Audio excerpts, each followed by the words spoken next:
रमजान शरीफ का महीना आ रहा है, शादी के मौके पर सब लोग कपड़े नहीं बनाते, बेटे के अकीके में सब लोग कपड़े नहीं बनाते, खुशी के मौके पर सिर्फ वो लोग कपड़े बनाते हैं जिनकी पोजीशन कपड़ा बनाने की होती है। ये कंफर्म है ना? इतना समझ के बात? अरे बोलो यार, सर हिला रहे हो आज भी? शादी के मौके पे सब कपड़ा नहीं बनाते, लेकिन ईद के मौके पर अमीर, गरीब, मोहताज, यतीम, मिस्कीन, जो भी हो सकता है सब कपड़े बनाते हैं। ईद का ऐसा मौका है, अगर अल्लाह ने तुम्हें दुकान का मौका दिया है, तुम्हारी कपड़े की दुकान है, किसी भी चीज की हो सकती है, इफ्तारी के सामान की दुकान हो सकती है, सहरी के सामान की दुकान हो सकती है, ईद के कपड़े की दुकान हो सकती है, तो तुम्हारी दुकान पे कपड़े खरीदने वाले अमीर भी आएंगे, गरीब भी आएंगे।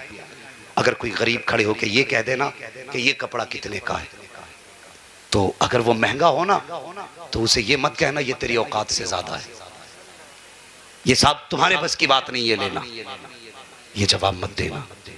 अगर तुमने ये जवाब दे दिया ना, तो गरीब का दिल टूट जाएगा, और अगर उसका दिल टूटा तो सारे रोजों में तुमने वो सवाब नहीं कमाया जो उसके दिल तोड़ने पे अल्लाह तुम्हें गुनाह देगा। अल्लाह, ये जहन में बात रखना है, छोटी बात है लेकिन नतीजा बहुत बड़ा है इसका। कभी ये मत कहना ये तेरी पहुंच से बाहर है।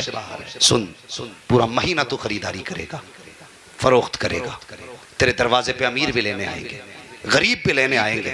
अगर कोई अमीर महंगा, गरीब कोई महंगा कपड़ा देख ले और तुझसे कहे ना ये कितने का, और तू उससे ये कहते ये 900 रुपए मीटर का है, अगर वो यूं छोड़ के हाथ पीछे हटाए तो समझ लेना दिल तो था इस कपड़े को खरीदने का, लेकिन जेब में पैसा नहीं है, जेब में पैसा नहीं है। अगर तुझे लगे ना ये कोई ऐसा शख्स है, तो अपनी तरफ से एक जोड़ी कपड़े काटना, उसमें से थैली में डालना, कहना भाई मेरी तरफ से ईद का तोहफा मुस्तफा के नाम पे लेके चला। सुभान अल्लाह, सुभान अल्लाह। मैं जानता हूं अगर तुझे इसमें 100-200 का नुकसान भी होगा, मर के दे, खुदा की कसम इधर कम में कपड़ा बेच दे, मर के कयामत में आएगा मुस्तफा फरमाएंगे मेरे सीने से लग जा, तूने कम कीमत में मेरी उम्मत को उम्दा लिबास पहनाया था, आज मैं तुझे कम नेकियों के बदले में जन्नत का परवाना दे रहा हूं। तो ये नेकियों का महीना है, इन छोटी छोटी बातों का ख्याल रखना है, रखेंगे इंशाअल्लाह। और जुल्म ना करना, लोग रमजान में ना इफ्तारी का सामान महंगा कर देते कि खरीदना तो सभी को है, और हुजूर की उम्मत समझ के ना सस्ता कर लो, सस्ता कर लो। खुदा की कसम रमजान का महीना पूरा होने से पहले अल्लाह तुम्हें जन्नती बना देगा, जन्नती बना देगा। ख्याल रखना है दिल का सबके, बोलो इंशाअल्लाह। और जो दुकानदार नहीं है, खरीदो फरोख्त वाले नहीं, उनसे गुजारिश है अगर पड़ोस में किसी दिन सहरी में धुआं ना उठे ना, तो एक बार दरवाजा बजा के देख लेना कि बता तेरे आंगन में कुछ पका है कि नहीं। अगर इफ्तार के वक्त उसके घर में चहल पहल ना हो तो समझ जाना गरीब के घर आज खजूर का भी इंतजाम नहीं। किलो 2 किलो लेके मुस्तफा के उम्मती के दरवाजे पे जाना, वो कहना यार मेरे हुजूर पड़ोसी को छोड़ के नहीं खाते थे, तो मैं उम्मती होकर के अपने पड़ोसी को छोड़ के कैसे खा सकता। करेंगे ये काम इंशाअल्लाह।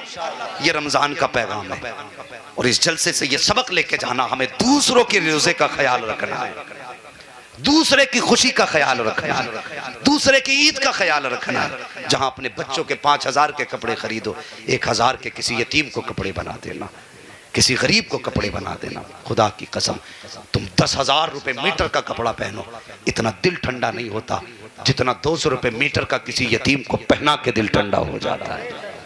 तो नेक कामों की तरफ आगे बढ़े। मैं अर्ज कर रहा था बेटियों को पर्दे की तलकीन करें, तरबियत याद है ना, याद है ना। आज के बाद किसी के दरवाजे पे बारात आए तो रेबिन नहीं कटेगा, बोलो इंशाअल्लाह। अगर रेबिन कटा तो मैं कुछ बोलूं ना बोलूं, ये उलमा देखे ना देखे। और तुमसे भी गुजारिश है किसी के दरवाजे रोकने मत जाना, रोकने मत जाना, इसलिए कि अगर तेरा मेरा काम सिर्फ बताना है, उलमा से गुजारिश बताना है, अमल कराना नहीं। अमल अल्लाह की तौफीक से है। ये बात अपनी जगह, गलत को देख के ताकत हो तो हाथ से रो, वो भी नहीं कर सकता तो जबान से रो, वो भी नहीं कर सकता तो कम से कम दिल से बुरा जान। ये ईमान का अदना हिस्सा रोकें। लेकिन मैं पूछना चाहता हूँ, ये जो मैंने बात कही ना, रोकने मत जाना, सिर्फ आपके ज़मीर को बेदार करने के लिए। मुझे बताओ, क्या उलमा किसी और नबी का कलमा पढ़ते हैं, आप किसी और का कलमा पढ़ते हो? नहीं। या सब एक ही नबी का कलमा पढ़ते हैं? तो जो जिम्मेदारी उलमा की है वो आपकी भी तो है ना, वो आपकी भी तो जिम्मेदारी है। तेरे दरवाजे पे अगर कोई बेहया दमाद आके खड़ा हो जाए ना, मुंह चीर के हाथ भर का, और कहने लगे जूस पिला, तो क्या यहाँ गैरतदारों को पिलाया जाता, बेगैरतों को नहीं? हाँ, साफ कह दे, हमें बेटी इज्जत वाले के साथ भेजनी है, किसी जलील के साथ नहीं। और जो हमारी बेटी की इज्जत नहीं कर सकता, वो कल अपनी बेटी की क्या इज्जत कर सकता है? सही बात। बोलो, पिलाओगे किसी को जूस? करवट में देखो कौन पिलाने तैयार है, कौन नहीं। हाथ उठा के बताएं कितने लोग नहीं पिलाएंगे, वो हाथ उठाएं। सुभान अल्लाह। और दाएं बाएं देख, कौन गैरत वाला बैठा, कौन बेगैरत बैठा। हाँ, मुझे परवाह नहीं, कौन रोकेगा। अगर हुजूर का नहीं तो मेरा भी नहीं है। मैं उससे प्यार करता हूँ जो मेरे नबी से प्यार करता है। सुभान अल्लाह, सुभान अल्लाह। साफ ऐलान है, बारात आ जाए वापस कर दे के जूस नहीं मिलेगा। इज्जत से बैठ, दस्तरखान पे पिलाया जाएगा। कुत्तों की तरह दरवाजों पे नहीं, भिखारी की तरह दरवाजे पे नहीं। हम इज्जतदार लोग हैं, खानदानी, दस्तरखान बिछाएंगे, इज्जत से हाथ धुलाएंगे, सुन्नत के मुताबिक खिलाएंगे, ताकि तुझे भी सवाब मिल जाए, हमें भी सवाब मिल जाए। करेंगे ना काम इंशाल्लाह। बहुत अच्छा पैगाम। ये जो सलाम करने आते हैं ना सास को दरवाजे पे, हंसना मत। मैं हंसाना नहीं चाहता और मुझे हंसी से सख्त नफरत है जलसों में। ये वो लोग होते हैं जो घर से निकलते निकलते माँ को आंखें दिखा के आए। अपनी माँ ने कहा बेटे रुमाल हाथ में लेकर, तू तो चुपी रहे, तूने 3 दिन से भेजा खा रखा है, और सास को सलाम करने वहां पहुंचा। शर्म आनी चाहिए। जिसने पाला पोसा, घूट घूट करके खूने जिगर पिलाया, और तुझे सलाम करते हुए उसे गैरत आई। और जिसने सिर्फ बेटी दी, उसके दरवाजे पे घुटरियों गिर गया। पहला सलाम करना माँ का फर्ज था, बाद में ससुराल का। इज्जत से बैठा करो, शराफत से। हाँ, बारात और तुमसे भी गुजारिश है, और दामाद बंदूक वाला मत देख, तमंचे वाला मत देख, ऐसा दामाद मत देख जिसकी लाठी से धुआं उठे। क्या बात है। हाँ, ऐसी ढूंढते मौलाना आरिफ कि खानदानी लड़का हो। या भाई खानदानी किसे कहते हैं? कहते खानदानी उसे कहते हैं जिसके नाम से गांव में सन्नाटा फैल जाए। ठीक है जी, ढूंढ लिया। वो कभी गाली से नीचे बात ही नहीं करता, आ गया ससुराल। ससुर कहने लगे बैठ जाओ, तो कह रहा अंधा है क्या तू, मुझे नहीं दिख रहा। अब ससुर भागे मौलवी के पास, हजरत जी दामाद बड़ा कड़वा मिल गया, मुंह पे गाली दे के गया। क्यों? तोप वाला तू नहीं तो ढूंढा था ना, है तू नहीं तो कही थी जिसके नाम से सन्नाटा आ जाए वो गांव को भी डराता, ससुराल को भी डराएगा। क्या ही अच्छा होता तू तोप वाला ना देखता, मुस्तफा पे दरूद वाला देख लेता, हुजूर का चाहने वाला देख लेता। वो जैसे अपने बाप की इज्जत करता, वो तेरी भी इज्जत। हाँ, और सुन, जो खुदा का नहीं हो सकता वो तेरी बेटी का भी नहीं हो सकता, ये भी सुन ले। बस कोशिश करें दामाद नेक ढूंढे, शरीफ ढूंढे। हाँ, तोप वाला नहीं, दरूद वाला ढूंढेंगे। बोलो इंशाल्लाह। है कुछ लोग मूड खराब करके बैठ गए। नहीं, खराब ना करो भाई, तुम्हारी मर्जी है, तुम बंदूक वाला ले आना, हम अगर झेलना तुम्ही को है, जैसा लाओगे। कोई मौलवी नाल पकड़ने नहीं आएगा। बंदूक की कभी चक्कर में मौलवी बचा ले, कोई नहीं बचाएगा। नेक दामाद ढूंढो। अगली बात सुने, मैं जो अर्ज कर रहा था, आज हमारी नजरों की हया खत्म हो गई है। वो दामाद बेटियों से मजाक कर रहा है और बाप दांत फाड़ रहा है, शर्म नहीं आ रही? सही बात। साली लगती है, मजाक कहा के हया कर, हया कर। हुजूर फरमाते हैं बेटी बेटी होती है, ये याद रख, बेटी बेटी होती है, चाहे वो मोमिन की बेटी हो चाहे काफिर की बेटी हो। शर्म आनी चाहिए। वो क्या था, हया नजरों की कैसी थी। मौला अली का दौर याद है ना बात?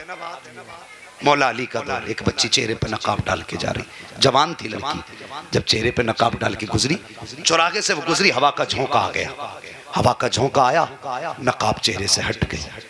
हटी तो एक नौजवान चौराहे पे गुजर रहा था, उसकी निगाह बच्चे की आंखों पे पड़ गई। लड़की की आंखों पे निगाहों पे उसकी निगाह पड़ी। उसने चौराहे पे नहीं टोका, उसने हाथ नहीं पकड़ा, बल्कि वो घर चला गया और पता किया उसने कि ये लड़की कहाँ रहती है। तो उसके घर की जो खादिमा थी उसने कहा कि उस लड़की का पता लगाओ। उसने पता लगाया, कहने लगी फला मोहल्ले में फला घर में रहती है। ठीक है जी, फला मोहल्ले में फला घर में रहती है। वो कहा जाओ माँ, उससे जाके कहना मुझे उससे निकाह करना है, मुझे उससे प्यार हो गया। बूढ़ी गई, जाके उससे कहा बेटी मैं जिसके घर में काम करती हूँ उस जवान ने तुझे शादी का पैगाम भेजा है। कहा किस लिए? उसने मुझे देखा है। कहा हाँ, वो ये कहता मुझे उससे प्यार हो गया। कहा किस लिए? कहा तू गुजर रही थी, रास्ते में तेरे चेहरे से नकाब उठा और उसकी आंखें तेरी आंखों से टकरा गई, वो तेरी आंखों को दिल दे बैठा। उसने इतना सुना, कहने लगी माँ ठहर। अंदर गई, चाकू लिया, तबाक लिया, अपनी दोनों आंखें निकाली, तबाक में रखी और बूढ़ी को लाके दी। कहने लगी माँ उस जवान को जाके दे देना, उसका दिल इन आंखों पे आया है। और जिन आंखें, जो आंखें किसी मर्द के बहकने का सबब बन जाएं, मैं उन आंखों को अपने सर में रखूंगी तो कयामत में फातिमा को कौन सा चेहरा दिखाऊंगी। अल्लाह अकबर। ये बेटी थी, कहा जाओ जाके तक जाकर के आंखें उसकी बारगाह में पेश कर दो। जब खातून लेकर के आंखें आई है, उस जवान ने जैसी तश्त से कपड़ा हटाया, आंखें देखी, बेहोश होके गिर गया। खातून ये क्या लाई है? कहा उस औरत ने ये कहा, उस लड़की ने ये कहा कि मर्द की आंखें इस आंखों पे पड़ी है, मैं इन आंखों को रखना गवारा नहीं करती, जिनकी वजह से कयामत में शर्मिंदगी उठानी पड़े। मुझे इन आंखों की जरूरत नहीं है, ले ये आंखें मैं तुझे दे रही हूँ। अल्लाह अकबर। ये फैसला चलते चलते हजरत अली की बारगाह में पहुंचा। हजरत अली ने बुलाया, फरमाया उस जन्नती बेटी को बुलाया जाए जिसने अपनी आंखें मुस्तफा के दीन की हिफाजत के लिए दे दी। और बुलाने के बाद हजरत अली ने दोनों आंखों को लिया, अपना लुआब लगाया, बच्ची की आंखों में रखा। बच्ची कहती है जैसे अली का लुआब लगा, आंखों की रोशनी इतनी तेज हो गई थी कि इससे पहले कभी इतनी बेहतर रोशनी आंखों में आई नहीं। सुभान अल्लाह। नारे तकबीर, नारे रिसालत, मसलके आला हजरत, इस्लाह मुआशरा कॉन्फ्रेंस, अल्लामा मुफ्ती हम्माद मुरादाबादी। फिर हजरत अली के कहने पर उस बच्ची का निकाह हजरत अली के मशवरे से उसी जवान के साथ कर दिया गया। आज मुझे बता, उनकी नजरों पे एक बार नजर पड़ जाए तो वो आंखें गवा दे, और जिनका मंशा ये हो कि दुनिया हमें ताके, दुनिया हमें देखे, तो वो अपने अंजाम की फिक्र करें, अपने अंजाम की फिक्र करें। और जवानों, तुमसे गुजारिश है, आजकल पूरे हिंदुस्तान का माहौल ये है। आखिरी बात है, बस पर्दा लाइक करें, शेयर करें और सब्सक्राइब करें, और साथ ही बेल आइकन को दबाएं ताकि आपके पास रोज़ नई वीडियो आ सके और आप सबसे पहले देख सको।